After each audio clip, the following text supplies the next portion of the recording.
आजादी के बाद किसी भी दल के सांसद के घर से इतनी बड़ी मात्रा में कैश नहीं पकड़ी गई होगी। कांग्रेस का मौन तो हमें समझ में आता है क्योंकि इनकी फितरत ही भ्रष्टाचार की है। अब मुझे समझ में आ रहा है कि मोदी जी के खिलाफ ये जो एक प्रचार अभियान चला कि एजेंसियों का दुरुपयोग हुआ है, वो क्यों चलाया गया। मुझे तो बड़ा आश्चर्य है, आजादी के बाद किसी भी दल के सांसद के घर से इतनी बड़ी मात्रा में कैश नहीं पकड़ी गई होगी।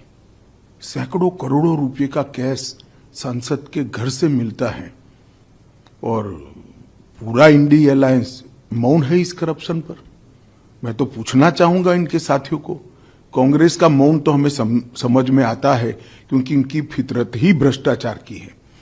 परंतु चाहे तृणमूल कांग्रेस हो, चाहे जेडीयू हो, चाहे आरजेडी हो, ये सारे दल डीएमके सहित चुप बैठे हैं।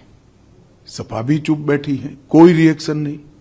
अब मुझे समझ में आ रहा है कि मोदी जी के खिलाफ ये जो एक प्रचार अभियान चला कि एजेंसियों का दुरुपयोग हुआ है, वो क्यों चलाया गया।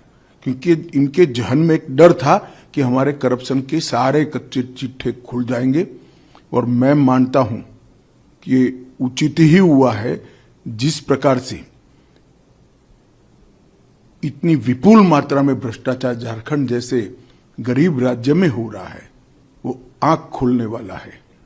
और ये जो राजनीतिक प्रोपेगेंडा करते हैं एजेंसियों के दुरुपयोग का, उनको ये अपने आप ही उनके ही कृत्य से जवाब मिल गया है। इतना भारी करप्शन करने के बाद भी अगर कोई एजेंसी काम न करे तो एजेंसी की क्षमता पर सवाल उठते हैं। और मैं मानता हूं कि राहुल गांधी से लेकर इंडी अलायंस के सभी लोगों ने इसका जवाब देना चाहिए। भारतीय जनता पार्टी ये मसले को बहुत नीचे तक, इस देश के जन जन तक ले जाएगी और जागरूकता लाने का प्रयास करेगी। हमारी लड़ाई 2014 से भ्रष्टाचार के खिलाफ है। ढेर सारे कदम नरेंद्र मोदी सरकार ने उठाए हैं, प्रधानमंत्री जी ने उठाए हैं और इस दिशा में हम जन जागृति लाकर इसको जरूर लोगों तक पहुंचाएंगे।